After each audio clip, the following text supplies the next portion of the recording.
5257페이지 제2절 뽑으며 심으심을 예언.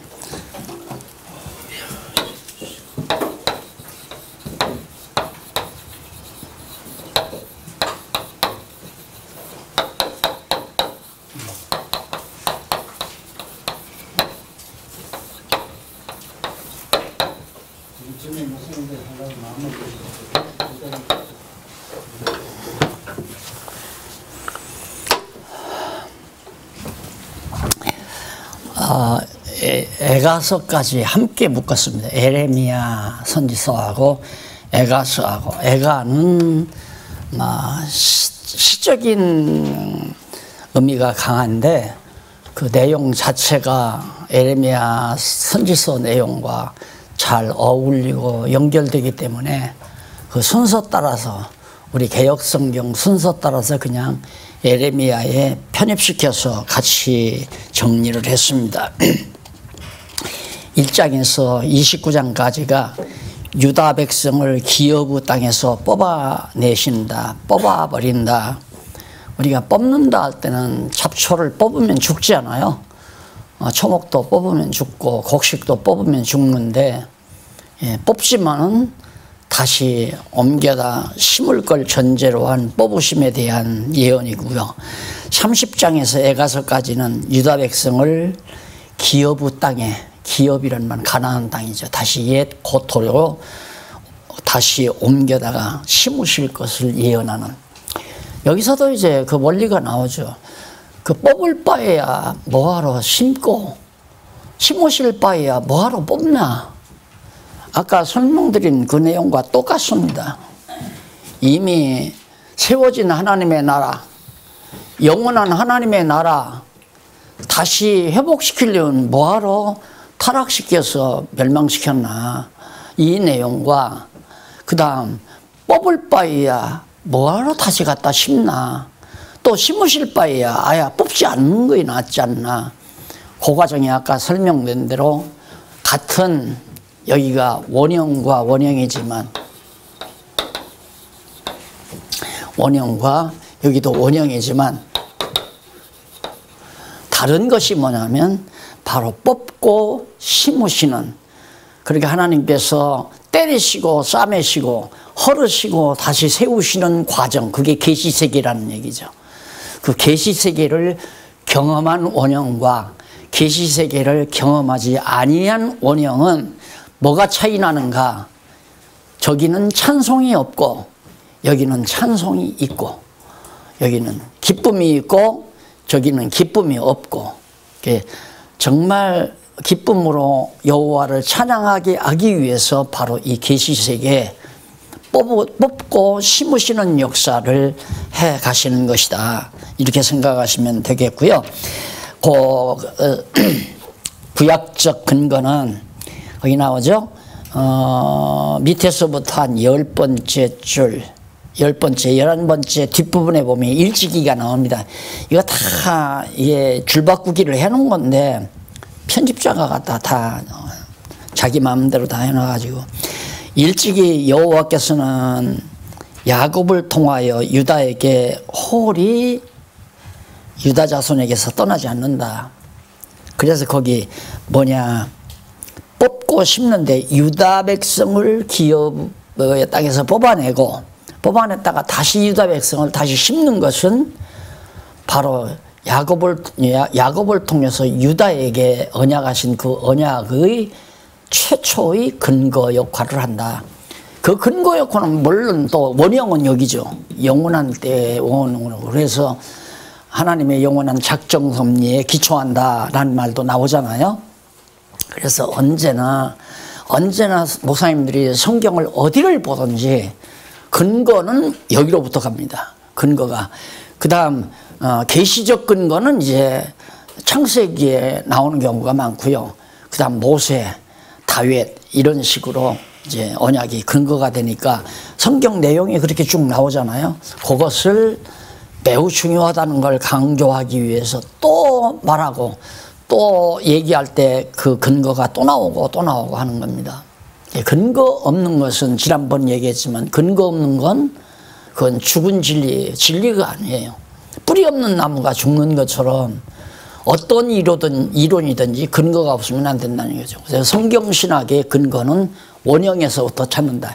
영원한 데 있는 원형으로부터. 이로부터 찾아서 설명해가는.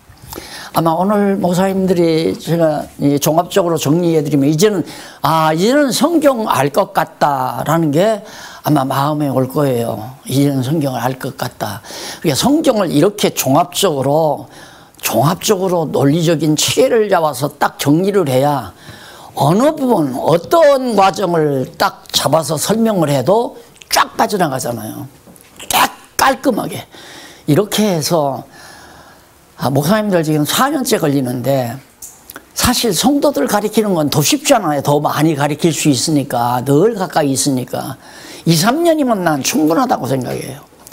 뭐 정말 집사로서, 장로로서, 권사로서 같이 동역할 그런 사람이라면 이렇게 목사님이 아는 것과 똑같이 같이 아는 성도가 많아서 10명이면 충분합니다. 적어서 3명이면 충분하고, 적어도 3명이면 인간적으로 든든하죠. 하나님 앞에서는 나 혼자라도 되는 거고. 그래서 저는 목회할 때 아무도 안 하면 나 혼자라도 합니다. 이 말을 계속해서 자주자주 했어요. 왜? 내가 약해질까 봐서. 내가 하나님 전폭적으로 여호와 하나님 의지하는 게 약해질까 봐서 아무도 안 하면 나 혼자라도 합니다. 이 말을. 왜? 이래야 내가 바꿔지지 않잖아요. 아무도 동조 안 한다고 해서. 그러면 여기 목사님들 지금 몇십 명이 같이 이렇게 하는데 다음에 모이는데 아무도 안 와요. 그러면 안 해버리면 끝나는 거예요. 안 하면 다른 분 또 막 배우겠다면 한 사람 놓고라도 가서 한 사람 놓고라도 여대를 합니다. 한 사람 놓고도. 숫자 많으면 더 잘하고 숫자 적으면 잘못하고 이런 거 없어요. 왜? 하나님이 이분을 가르치도록 기회를 주었다. 그래서 내가 늘 그 비유를 이제 루디아 자꾸 얘기하잖아요. 루디아나 가르치니까 마게도니아 선교의 기지 역할을 했잖아요. 루디아가 선교 후원회장 역할을 했어요. 자기 집에다가 바울 모셔놓고. 그거에 유럽의 기독교 문화가 펼쳐지는 하나의 총배제가 됐던 거고요. 한 사람이 이게 보통 문제가 아닙니다. 그래서 나는 목사님들 이렇게 공부하는 거 하나님께서 같이 하지 않으면 불가능합니다. 왜? 배우면 배울수록 이게 힘든 거예요. 목사님들에게는. 네. 기존 생각을 버리지 않으면 배우면 배울수록 힘듭니다.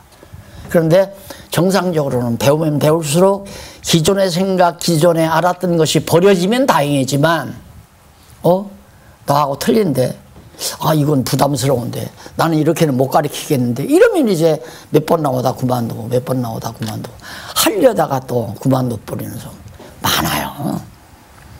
그게 바로 씨 뿌리는 비유나 비슷한 거 아닙니까?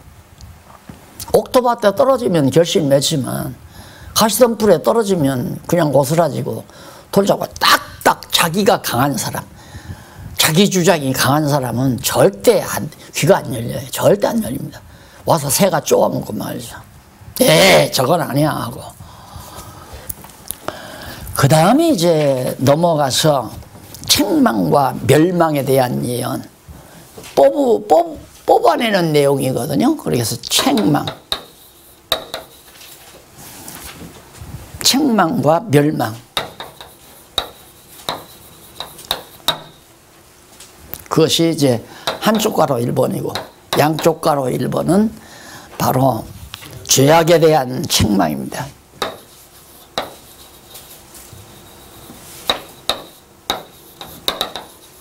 대한 책망. 1장에서 5장까지. 자, 그러면 지금 우리가 이렇게만 해도 알잖아요. 이건 이제 북이스라엘 721년 아수르에, 여기는 지금 여기는 587년 바벨론에 망할 때거든요. 근데 요 직전에 예레미야. 예레미야 선지자가 이 직전에, 그래서 이미 앞에서 이사야 선지자가 예언했던 대로 70년 포로 생활, 이걸 지금 하나님께서 이사야 선지자를 통해서 예언해 놓고, 그 이전에 모세를 통하여 너희들이 이제 이방에 사로잡혀 간다. 모세 언약이 바로 나타나고, 그 다음 이사야가 이 무렵에 개괄적으로 이제 이방에 남쪽 유다가 사로잡혀 갈 거. 그래 아까 66장에서 말을 했잖아요. 근데 이때는 721년 지나서 587년이니까 적어도 80년에다가 한 100여 년 후니까 한 세대가 갔을 거 아니에요. 그러니까 이사야 선지자를 통하여 이렇게 망한다는 예언을 들은 세대는 이미 한 세대가 100년이 지났으니까 다 죽었을 거란 말입니다. 그러니까 이제 곧 예루살렘을 바벨론을 통해서 멸망시켜야 되겠는데, 멸망시키기 전에 에레미야를 선지자를 보내서 이걸 예언을 해라. 그래서 70년 포로 생활을 간다고 해라. 내가 뽑아내겠다. 이렇게 바벨론으로 다 하나님의 유다 백성들을 뽑아냈다가 다시 70년 후에 옮겨다 심겠다. 그 말이죠. 자, 그러면 똑같은 얘기 아니에요. 무엇 때문에 범죄케 해서 용서해가지고 다시 구원해 주는가? 애당초 용서할 바에야 그냥 범죄하지 않게 했으면 좋지 않겠나? 그렇죠? 범죄하지 않게 원형에서 그대로 했으면 우리도 이 괴로운 세상 필요 없을 거고 얼마나 좋겠어요. 근데 얼마나 좋은 게 아니라 인간의 피조물의 한계가 뭐냐면 인식의 한계예요. 인식의 한계. 그 인식의 한계란 뭐냐면 절대 개념이 인식이 안 돼요. 상대 개념만이 인식이 돼요. 그 말은 뭐냐면 뜨거운 것을 알아야 찬 것을 알아요. 찬 것을 알아야 뜨거운 것을 알고, 배고픔을 알아야 배부름의 기쁨을 알고, 아픔을 알아야 건강의 기쁨도 알고. 아파보지 아니한 사람은 몸 건강한 것에 대해서 감사함이 없어요. 부모 때부터 밥 굶어보지 아니한 자녀들은 밥 먹는 행복을 제대로 모른다 이 말입니다. 그게 피조물의 인식의 한계예요. 그러니까 하나님께서는 이렇게 망하게 했다가 흥하게 하고 죄짓게 해서 용서해 주고, 하나님께서 이렇게 정말 뽑아내시고 심으시고 때리시고 싸매시고 이렇게 해서, 이 말이 뭐와 같으냐면 뭐냐, 여기서 그냥 살면 두 종류가 있죠. 큰아들하고 탕자가 있어요. 예수님이 이걸 설명한 거거든요. 탕자 비유를. 그러니까 아버지한테 탕자가 나 혼자 나가서 내 멋대로 살겠다고 자기가 머리 노릇 하겠다고 하는 거예요. 그러니까 돈을 줘서 내보내잖아요. 탕자가 나가서, 이게 바로 돼지우리예요. 짐승이 지배하는 돼지우리와 같은 세상. 이 세상으로 탕자가 나와서 살다 보니까 형편없잖아요. 다시 돌아와요. 여기서 돌아와서 큰아들은 불만이에요. 탕자는 감사해요. 한없이 감사를 하죠. 아버지가 감사하고 아버지가 사랑을 느끼고 깨닫죠. 정말 다르잖아요. 돼지우리 갔다 온 탕자와 돼지우리 갔다 오지 아니한 큰아들은 불만하잖아요. 나는 아버지 여지껏 같이 있었는데 닭새끼 한 마리도 안 잡아뒀더니만 저 자식은 소를 잡고 잔치를 하느냐. 아버지가 야, 내 아들은 잃었다가 다시 얻지 않느냐. 그래, 잃어버린 양 한 마리를 찾으러 오심으로 찾아질 때 와지는 감사와 기쁨. 이게 이제 천국의 하나의 정말 본질 아니에요. 천국이란 뭐냐? 기쁨과 감사가 있으면 천국이에요. 기쁨은 찬송이 나오죠. 감사가 나오고. 늘 이 땅에 우리가 육신을 가지고 있지만 기쁘고 즐겁고 감사함이 넘치면 그냥 천국 생활이란 말입니다. 아까도 말했지만 땅에 있는 교회와 하늘에 있는 교회, 머리 대신 그리스도가 지배하니까 정말 그리스도의 다스림을 받게만 만들면 성도들이 모두가 기쁘고 즐겁고 감사가 넘치는 생활을 하게 된다 이거죠. 그 일에 우리가 이렇게 가르치라 이 말이죠. 우리가 할 일이 지금 목사님들 4년째 이렇게 배우는 건 이렇게 가르치라고 하나님께서 이 기회를 준 거 아니에요. 이렇게 가르쳐서 와 정말 하나님께서 그래서 나를 재산이 망하게 했구나. 사업이 망하게 했구나. 왜? 사업을 회복시켜서 감사케 하려고. 먹고 입고 사는 것이 하나님의 은혜인 줄을 깨닫고 감사가 넘치게 하려고. 그래서 철저히 여호와 하나님을 의지하게 하는 그런 믿음이 성도들에게서 이 말씀들 10명이면 큰 정말 엄청난 거고요. 단 3명만 돼도 아름다운 교회 아니에요? 두세 사람만 주의 이름으로 해도 내가 거기 함께 한다고는 약속이 있기 때문에. 근데 우리는 잘못된 데가 되겠어요. 잘못된 거. 적어도 교회를 하면 적어도 몇천 명. 야, 그 몇십 명 모이는 것도 교회냐. 노예 가면 취급을 안 해요. 한 10여 명 모시고 한 또 11명 데리고 그 교인들 데리고 목회한다면 눈길도 안 줘요. 눈길도. 다 경험해 보잖아요. 그러면 누구냐? 적어도 1000여 명, 몇천 명, 몇만 명, 몇만 명만 모이면 완전히 그냥 캡슐이죠. 그게 총회장이든 총회장이 아니든 상관없어요. 교인 몇천 명만 거느리고 있으면 총회장이 아니래도 총회장이 굽신굽신합니다.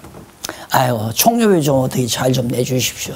왜? 그 교회가 총회다 운영하다시피 하니까. 신학교도 마찬가지고. 그게 무슨 교회라고 생각할 수 있어요. 제가 죄에 대한 책망이 나오는데 참 바울이 그러잖아요. 왜 하나님께서 불순종 가운데 가두어 놓고 왜 죄의 책임을 그에게 돌리느냐라고 물으니까 야 인간아 네가 뒤기에 감히 하나님을 갖다 힘문하느냐. 그 말은 뭐냐면 하나님이 죄 가운데 가두어 놓는다. 죄 아래.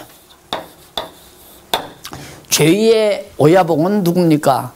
적그리스도 아니에요. 적그리스도나 짐승권세가 죄의 오야봉 아니에요. 이 짐승권세 때문에 죄를 짓는 거거든요. 그러니까 죄짓게 하는 건 하나님께서 짐승권세에게 사단에게 맡겨버리면 죄 아래 가둬놓는 거예요. 가둬놓고는 또 책망을 해요. 왜? 너 자신 깨달으라 이 말이야. 내가 책망을 해놓고 그리고는 이 죄에서 건져내잖아요. 그 건져내는 이유가 바로 이거 아닙니까? 감사하게 하려고. 아버지 그때 날 나가지 말라고 했어야 되잖아요. 왜 재산 다 해줬습니까? 하고 탕자가 원망할 수 있잖아요. 다 망하고 나서. 근데 그거 없거든요. 다 제가 노름에서 망했고 제가 술바지에서 망한 거니까. 그런데 탕자 스스로가 그런 게 아니라 짐승권세에게 맡겨놓으니까 죄의 권세가 나를 죄 아래로 이끌어간 거거든요. 바울이 말했듯이 죄가 죄 아래로 나를 이끌어가는도다. 선을 행하고자 하는 마음이 간절하지만은 선은 행해지지 아니하고 자꾸 죄가 행해지는 거 보니까 죄가 나를 죄 아래로 이끌어가더라. 하나님께서 죄의 권세에게 맡기면 천하 없어도다. 그래 다 내쫓아서 짐승권세까지 내쫓아서 이 세상 타락된 세상에 보내니까 죄인 아닌 사람이 없잖아요. 전부 다 죄인이죠. 하나님께서 책망한다 했을 때 우리는 이런 내용을 보면 이렇게 총체적인 전체적인 이 바탕의 원리가 없으면 보십시오. 죄는 하나님께서 책망합니다. 그러니 여러분 죄 지면 안 된다. 그러잖아요. 그게 지금까지 우리들의 가르침이었어요. 전통적인 가르침. 봐요. 죄를 하나님이 책망하지 않습니까? 죄 지면 하나님께 책망받습니다. 맞습니까?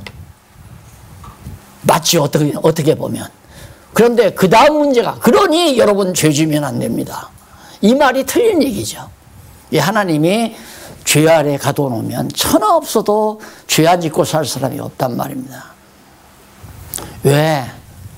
결국은 나가서 감사가 넘치고 하나님의 은혜의 영광을 찬미케 하려는 것이 최종 목적이라고 생각하는, 전체적인 구도가 없으면 이런 데서 완전히 성도들에게 올무를, 올갱이를 걸는 거예요. 죄 지면 안 됩니다. 죄 지면 책망 맞습니다.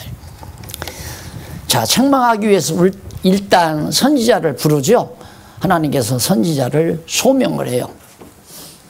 자, 그러니까 소명이란 하나님께서 말씀을 담아주셔서, 자, 예레미야가 내가 선지자가 되렵니다가 아니잖아요. 바울도 예수 그리스도의 종, 예수 그리스도의 뜻을 따라 내가 사도가 된 나 바울은, 그러니까 자기가 사도가 되고 싶어서 된 게 아니란 얘기죠. 하나님이 나를 세웠다. 지금 어찌 사도뿐이겠습니까? 목사님들도 마찬가지죠. 저는 이제 와서 하는 얘기가 아니라, 내가 한참 정신세계가 깨어날 때 제일 미워한 것이 목사였어요.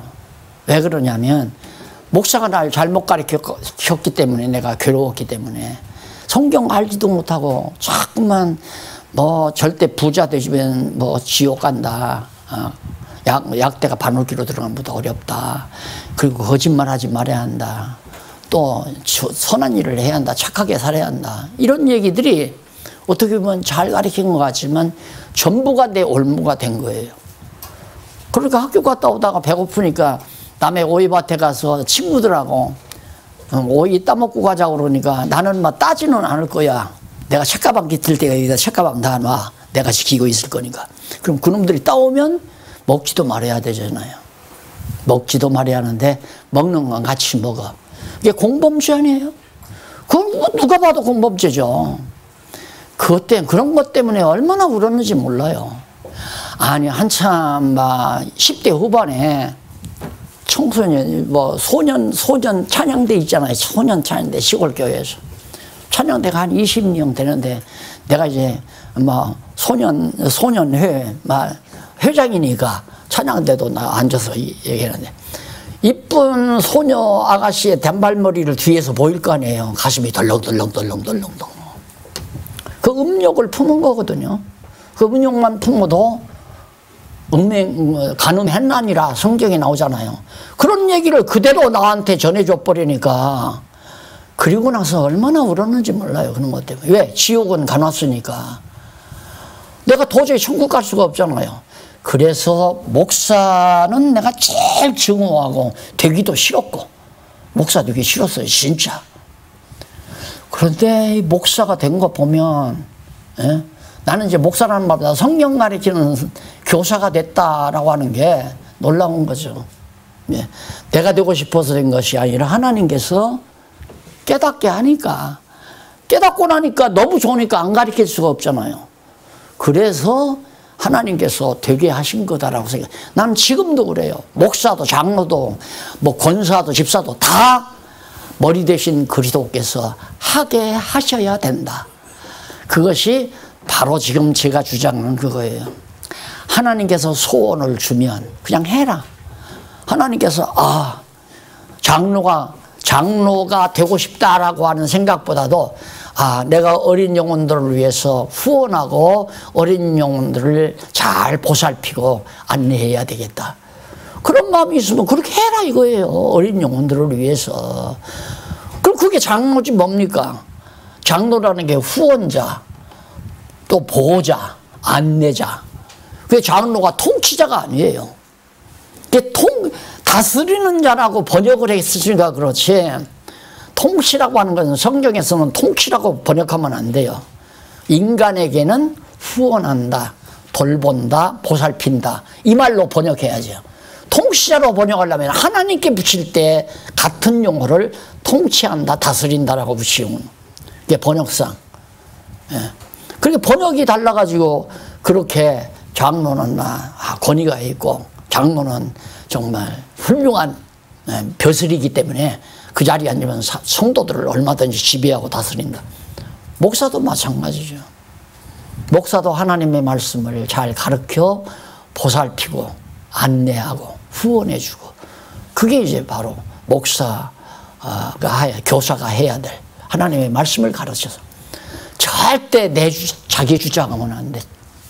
자기 마음대로 교인들을 지배하거나 다스려도 안 되고, 성도들이 자원하는 마음으로 일을 할 때 권사 일을 하면 권사고 장로 일을 하면 장로고. 박공기 교수는 지금 목사 아니거든요. 신학교도 나왔고 지금 신학 박사 학위 하려고 지금 공부도 하지만은 그냥 교수죠. 그래도 가르치잖아요. 가르치는 게 목사지 뭡니까? 그런데 우리는 그냥 제도적으로 몇몇 선배 목사들이 딱 머리에다 손얹고 막 믿습니다 하고 기도를 해야 목사라고 이렇게 만들어 놓으니까 참 답답하잖아요. 그거 아닌데. 예. 이사야 선지자도, 에레미야 선지자도 이 시기에 그래, 망한다, 예언해라. 망해서 70년 포로 생활한 다음에 그때야 다시 돌아올 거니까 그냥 바벨론 군대가 와서 끌어가거든, 끌려가라. 가가지고 70년 동안 살 준비를 해라. 집도 짓고 터전도 만들고 농사도 짓고. 그걸 예레미야가 예언하니까 예루살렘 지도자들이 가만히 있겠어요? 이놈 새끼, 백성들을 선동한다 해가지고 갔다가 구덩이에 가두기도 하고 핍박하고 막 때리기도 하고. 그 말 안 하면 맞을 리가 없잖아요.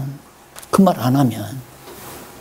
저도 마찬가지죠. 목사님들 듣기 좋은 소리만 하면 나도 이단 소리 안 들었을 거 아니에요. 이단 소리 안 들었죠. 그리고 그렇게 잘 해갔으면 나도 몇천 명 교인은 됐을 거고, 됐으면 큰 교단 총리장도 했을 거고, 나만 못한 사람도 총리장 나가던데. 그래서 조그만 총리장 한번 해봤잖아요. 내가 하고 싶어서 한 것도 아니고 하라고 하니까 한 건데 다 부질없는 짓들이에요. 내가 해보니까 전부 다 그냥 성경 바르게 알아서 성경만 똑바로 가르치다가 죽으면 가서 칭찬 듣고 돌아왔죠. 착하고 충성된 종이라고 내가 전도 많이 했는데 선교도 많이 하고 얼마나 많은 사람들 복음 전하고 우리 교회 얼마나 크게 해서 내가 헌공했는데요. 난 너 모른다. 왜? 머리 자리에 자기가 앉아서 다 해먹었으니까. 교회 제일 우두머리 자리에 자기가 앉아서 다 해먹었으니까. 내가 너 할 게 뭐냐. 내 자리 네가 차지하고 다 했는데. 1절로 3절에 보면 신분과 예언의 말씀이 임한 시기와 상황에 대해서, 베냐민의 땅 아나도스 제사장 중 힐기야의 아들 에레미야의 말인데 이게 이제 기자의 말이죠. 아몬의 아들 유다왕 요시야의 다스린 지 30년, 요시야가 다스린 30년 때 요시야가 종교개혁을 많이 했잖아요. 아주 거룩하게 했는데 요 말년부터 에레미야가 예언해요. 요때 이제 혼란기가 오죠. 막 잡혀가기도 하고 막 혼란기가 오고, 이때 에레미야가 나타나서 예언하도록 그렇게 섭리하시는 내용이 3절까지 나온 내용입니다. 1장 4절로 10절에 보면 소명 동기 및 언약을 비롯해 그 목적에 대해서, 소명의 동기가 4절로 5절에 나오죠. 밑에 보면 밑에서 7째 줄, 에레미야 선지자가 여호와께 열방의 선지자로 세우심을 입은 동기에 대해서 말하는데, 에레미야 선지자는 여호와의 말씀이 내게 임하니라, 여호와의 말씀이 임했다. 여호와께서 여호와의 말씀을 에레미야에게 주니까 그 말을 안 전할 수 없잖아요. 전하고 주라는 건데. 똑같은 거죠. 지금 교사인 나도 하나님께서 깨닫게 했으니까 전하는 거지, 전하기 위해서 내가 이걸 어디 가서 돈 주고 배우고 그런 건 아니라 이 말입니다. 그래서 거저 받았으니 거저 주라는 말도 예수님께서 하신 말씀이지만 하나님께서 깨닫게 해야 깨닫는 거예요. 목사님들은 그러면 나한테 배웠다? 나한테 배운 분이 얼마나 많습니까? 배워도 딴짓해요. 하나님께서 귀를 열게 해서 듣고 깨닫게 하니까 깨달아가는 같이. 그래서 믿는 것과 아는 것이 하나 되어져 가니까 이제는 뭐 제자가 아니라 형제도 아니고 이제는 함께 이 복음을 위해서 이 진리를 위해서 우리가 살아간다면 동력자죠.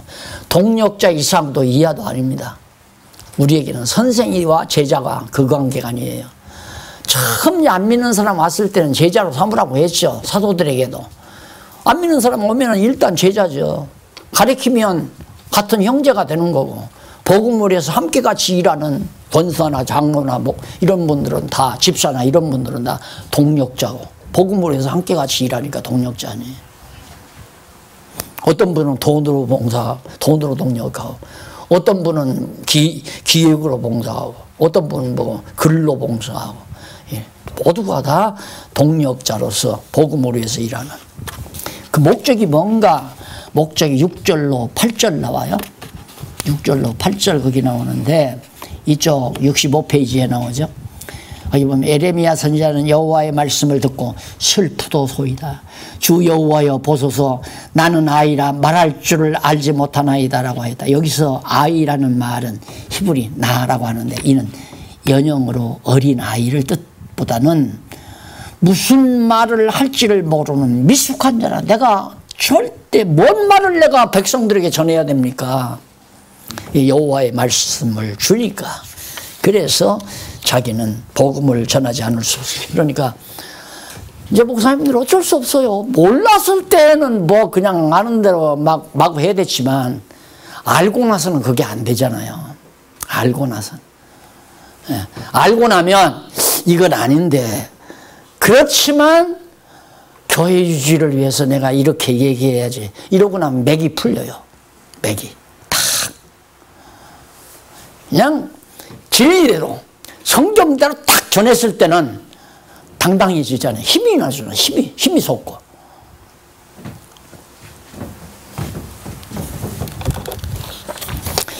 (9절로 10절) 에레미야 선지자가 열방 만국의 선지자로 세우신 목적에 대해서, 내가 너를 선지자로 세운 목적이 있다. 그 목적이 9절 본문 한번 볼까요?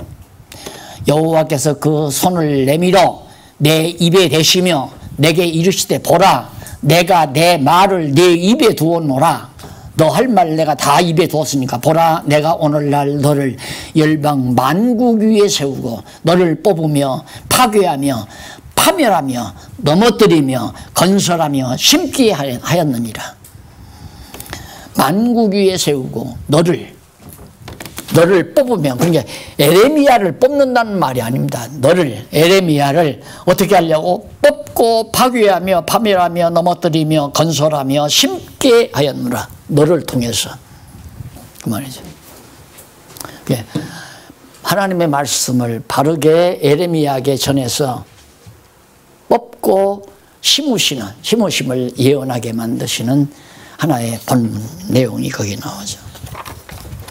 오늘 내가 지난번에도 말씀드린 목사님들과 함께 이것을 같이 깨달아 알고 나누어 가진다는 건 이 보통 하나님의 역사가 아니다. 난 그렇게 본다고 그러잖아. 그렇게 본다. 그냥 뭐 우리 마을에서 우리 어느 한 쪽에서 그렇게 하나님께서 전하게 하려고 하는 게 아니라 뭐 지금 그렇게 되져 가잖아요. 막 퍼져나가잖아요. 계속해서. 인도, 뭐 대만, 홍콩, 그다음 여기 미국, 일본, 뭐 중국 등등등지 아르헨티나 등등해서 이 교재를 가지고 계속 공부하고 있다는 소식이 계속 이렇게 들어오잖아요. 이 세계적으로 이 방송이 나가니까 인터넷 방송이 나고 유튜브에 올려가지고 유튜브에 꽉 들어찼잖아요. 어디서든지 공부하게 되면 공부한다 이 말. 이 일에 하나님께서 이렇게 함께 동력할 수 있는 목사님들을 만나게 했다는 건 나는 한없이 기쁘고요. 만남 자체만으로도 기쁘고, 그냥 이 일을 위해서 쓰임받는다는 그 기쁨, 나만 쓰임받는 게 아니라 이걸 깨닫게 하실 때에는 하나님 뜻이 있고 목적이 있을 거 아니에요. 에레미야를 부를 때는 분명히 말씀을 깨닫게 해서 내 입에 전할 말 내가 주겠다. 자, 그 다음 이제 유다의 죄악을 책망하는 내용이 2장에 나오죠. 여기는 책망만 나오고, 여기는 이제, 또 나와요. 유다의 죄악을 2절, 2번에. 1번에는 부르심이죠. 이 선지자를 부르시는, 선지자의 소명을 주시고, 소명. 그 다음 2번은 책망. 1장에서부터 8장, 1절로 8절은 과거를 회고하며 백성들에 대한 책망을.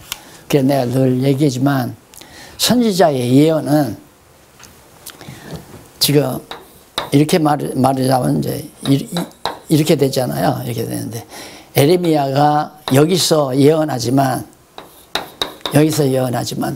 과거. 그래서 선지서는 과거를 해명을 해요. 과거를 해명하고 현재를 바로 판단을 하게 만들어요. 현재를 직시하게 만들어요. 그래서 장차 다가올 미래를 예언해요. 그러니까 선지서 공부를 이렇게 잘 하다 보면 역사관이 그냥 잡혀요. 이스라엘 민족을 여기 아브라함부터 이스라엘 민족을 이렇게 역사하신 거, 이제 과거를 다 해명. 이래서 이랬고, 이래서 이렇고. 현재 그래서 이렇게 왔다. 현재를 바르게 이제 직시하게 하고, 현재를 바르게 보게 하고, 그리고 다가올 미래를 예언하게 하고, 그러니까 역사 전체를 내다볼 수 있게 하는 거죠. 이 선지서 공부를 잘하게 되면 오늘 우리는 바로 21세기에 살잖아요. 그럼 우리도 역시 여기서부터 영원한 세계로부터 아담 타락, 성경을 통해서 이게 다 알잖아요. 아니까 지금이 어떤 세대인가를 알 수 있죠. 구약 시대에는 미완성 시대이기 때문에 그때그때 하나님께 선지자를 불러서 예언하게 했지만 이미 계시가 완성된 때예요. 이미 성경 계시가 다 완성되기 때문에 성경을 알면 과거를 해명을 할 수 있어요. 그리고 현재를 직시할 수 있고 다가올 미래를 예비할 수 있고, 이게 이제 한국 크리스찬 신문의 표 아닙니까? 크리스찬 신문의 사시 읽어보셨죠? 크리스찬 신문에서 이런 데서 착안한 거예요. 이런 성경 이런 상황에서. 이게 크리스찬 신문이라고 하는 것은 한국교회 과거뿐만 아니라 세계교회 과거에 대한 해명을 해주고, 지금 현실이 어떠한 때인가를 바르게 제시해주고, 장차 어떠한 세기가 온다는 걸 예언적으로 준비케 만들어가는 작업이 바로 신문사가 하는 일이다. 이제 그런 의미에서 사실을 제가 만들어서 그래 줬더니 다 좋다고 그러더라고요. 네. 우리 모두가 다 그런 일을 하는 거 아니에요? 성도들에게 그걸 가르쳐야죠. 성도들에게 바로 이렇게 이사야 선지서가 바로 그런 의미를 다 담고 있다. 과거를 회고하며 백성들에 대한 책망, 현재 지금 장로가고 있는 책망하고 장차 다가올 것을 예언하고 있는. 잘못은 다른 거 아니에요. 뭐 북이스라엘 여로보암의 길로 행하고 하나님 아닌 것을 다 섬기고, 여기 이때 이제 망할 때 남쪽 유다가 망할 무렵에는 완전히 요즘으로 말하면 교권의 전성시대죠. 정치권 전성시대. 이전에 요시야 시대에 좀 개혁을 하고 그 연복궤 뒤에서 이제 성경이 발견돼 가지고 요시 왕이 성경을 백성들에게 읽어줬잖아요. 그냥 그때 백성들이 다 돌아서 가지고 회개하고 바르게 여호와 하나님 경외하고, 그것이 몇십 년 동안 이어지죠. 요시야가 죽은 다음에 완전히 세상이 달라져 버려요. 성경은 다 저리가 버리고 우상 섬기고 이방신 섬기고 애굽 의지하고 아수르 의지하고 그러다가 결국에는 바벨론에게 이제 망하게 되는 거예요. 히스기야 왕 때, 그 앞서 히스기야 왕 때 바벨론에서 문병 왔을 때 성전 창고 열고 다 잘하겠잖아요. 금기명들. 그때부터 바벨론은 침을 삼키다가 아수르 바벨론이 쳐서 멸하고 힘이 나니까 북이스라엘 먹었잖아요. 아수르가 북이스라엘 먹은 그걸 아수르 멸해버리니까 북이스라엘은 저절로 망했으니까 바벨론이 다 지배하게 됐죠. 그러면 이제 남쪽 유다를 치면 애굽으로 내려가서 점령할 수 있잖아요. 그래서 남쪽 유다를 치려고 바벨론이 또 성전의 금탄고에 그 욕심도 나고 그래서 쳐들어오는 거 아니에요. 그래서 하나님의 계획 속에 다 프로그램이 그렇게 짜 있는 거죠. 그래서 우상 숭배로 인해 하늘의 재앙을 명하신 말씀을 이제 2장 13절까지 해서 그다음에 14절로 19절 보면 백성이 받을 징계를 예언하고 교훈하는 말씀을 증언하는 내용입니다. 징계가 거기 보면 14절 이스라엘이 종이나 시종이나 어찌하여 포로가 되었느냐. 북이스라엘이 이미 포로가 됐잖아요. 721년에 이미 이스라엘 어찌해서 그랬느냐. 어린 사자들이 너를 향하여 부르짖으며 소리를 날려 내 땅을 황무케 하였으며 내 성읍들을 불타서 거만이 없게 되었으되 놉과 다바네스와 자손도 내 정수리를 상하였으니 내 하나님 여호와가 너를 길로 인도할 때 네가 나를 떠남으로 이를 자취함이 아니냐. 그러니까 백성들이 하나님을 떠남으로 그런 결과가 왔다. 17절짜리 그런 내용이 나오고요. 그 다음 18절로부터 19절 넘어가서 5278페이지 제일 상단에 보면 에레미야 선지자가 유다 백성이 이방에 거한다는 말씀을 자 거기서 예언하죠.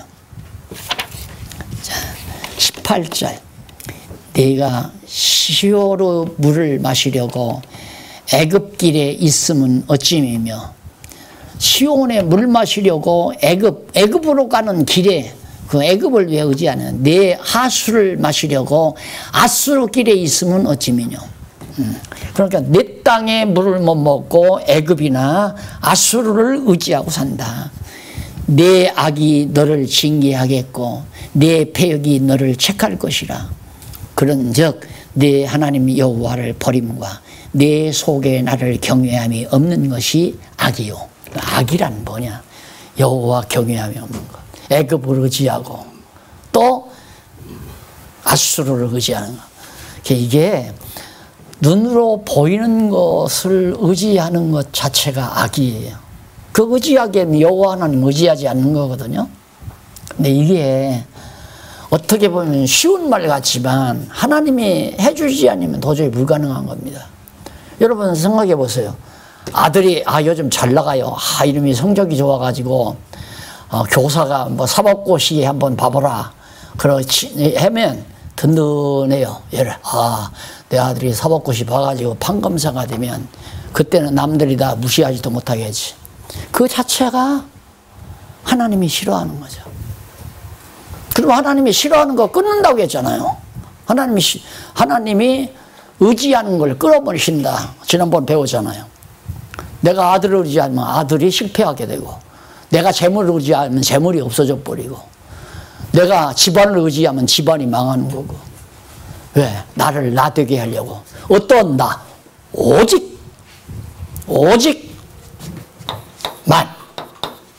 뭔만? 여호와만 의지케 하려고. 그게 어떻게 사람의 능력으로 가능하냐고요. 불가능해요. 사람의 능력으로는 불가능해요. 하나님이 그렇게 만들어 주셔야지. 그러니까 여기도 보세요.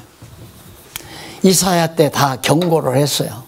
경고를 하니까 요시야 왕 때 개혁이 일어나가지고 성경 말씀만 백성들에게 가르쳐 주니까 나라가 개혁이 돼요. 여호와 하나님만 경외해요. 이방신 섬기지 않고 아수르도 의지하지 않고 애굽도 의지하지 않고. 그런데 요시야가 죽은 다음에 누가 성경 가르치는 사람이 없어. 그 다음 세대가 이제는 모르니까 여호와 하나님 모르니까 그냥 인간 의지하고 애굽을 의지하고 아수르를 의지하고. 그러니까 바벨론 통해서 아수로 쳐서 멸하고 나서 바벨론이 남쪽 유다도 그래서 오직 여호와만 의지하지 않기 때문에 그럼 결국 뭡니까? 저렇게 창세 전부터 다 택한 백성 만들어 놓고 이 과정 지나는 이유가 이것이 이 계시세계가 바로 이거 아닙니까? 목적이 이거예요. 이걸 그래서 여호와 계시라고 말하는 거예요. 성경 전체가 여호와 계시가 주 목적이다. 왜? 여호와만 경외케 하기 위해서. 자, 이걸 깨닫고도요. 이걸 깨닫고도 내가 그 고백을 했잖아요. 이 교회 개혁이란 나 자신의 개혁이에요. 사실상 나 자체가 이제는 다 아무것도 의지하지 않는다. 교회 재정도 의지하지 않고 교회 어떤 조직도 의지하지 않고 오직 여호와만 의지한다. 이게 이제 개혁의 핵심이에요. 근데 과거에는 교회 당회에서 다 먹여 살리니까 재직교회에서 먹여 살리니까 교인들의 숫자 이거 아무래도 의지가 되죠.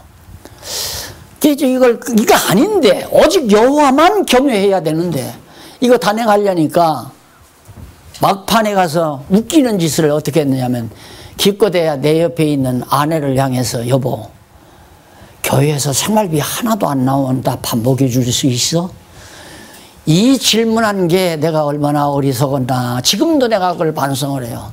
역시 인간은 별 수가 없다. 그렇다고 해서 불가능하다는 얘기야. 내 힘으로는 안 된다는 얘기죠. 그 옆에 있다가 자녀들이 아빠 걱정하지 마. 우리가 다 책임질 테니까 아빠 하고 싶은 대로 든든하더라니까. 솔직히 든든해요. 그 말 들으니까. 그리고서 단행할 힘을 얻었단 말입니다. 그러니 하나님께서 보셨을 때 이 어른이 보셨을 때 야 용기야 참 너 웃긴다. 기껏해야 내 마누라가 아니야 아내죠. 아내라고 해야죠. 마누라라고 하면 안 되죠. 네 아내하고 어린 자식들한테 의지하니까 든든하냐. 내가 그만 못하더냐 이거예요. 얼마나 부끄럽든지. 그러면서 점점 정말 여호와 하나님만 의지하는 그런 마음을 가지도록 하나님께서 때때마다 뭘 조금 의지하려면 또 그러고 뭘 조금 의지하려면 또 그러고 그런 게 나오고 생각나게 하고 기억나게 하고 그렇게 해서 여호와만 의지하게 만드는 그 하나님께서 그렇게 만들어 가시는 거죠. 예, 징계가 오는 이유가 바로 그런 의미에서다. 2장 20절로 28절 이방신을 섬기는 가증한 죄를 책망하는 건 맞다. 예, 이방신 섬기고 강대한 나라 섬기고 아수르나 애굽을 섬기고 이방신 섬기고 이런 것들이 다 책망의 요인 아닙니까? 마지막 2장 29절로 37절 백성의 죄를 책망하고 심판으로 수치당할 것을 예언합니다. 여기서 심판이죠. 여기서 심판인데 이 심판은 여기다 집어넣는다는 얘기예요. 70년 포로 생활한다는. 그러니까 이 심판은 영원한 심판 하나의 모형이죠.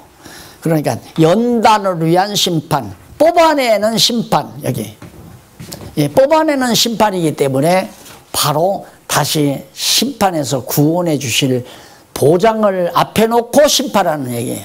그러니까 택자는 심판이 구원을 위한 심판이고 불택자는 심판 자체가 영원한 멸망을 위한 심판이고 그 차이죠. 택자와 불택자 여기서 영원한 때 택자.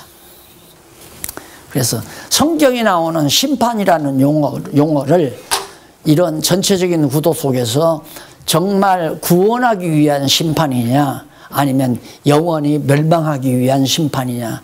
불택자에게는 영원한 멸망이고 그러니까 아수르나 바벨론, 애굽 이런 이방 민족에게는 영원한 심판이고 하나님의 택한 백성에 대한 누구를 통한 바벨론을 통해서 심판하잖아요.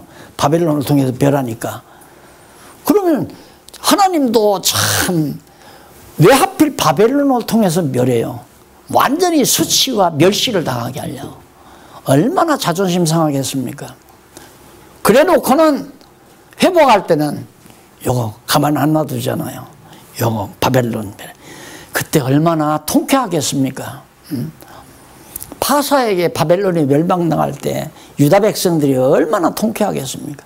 그런데다가 파사 왕 고레스가 너 유다 백성 돌아가서 성전 지어라 할 때 정말 감동의 눈물이 안 나올 수가 없는 그런 장면으로, 이것이 이제 하나님의 깊고도 오명한, 바울이 이제 그걸 깨닫고 깊도다 하나님의 지혜와 지식에 부요하며 라고 찬양을 하잖아요.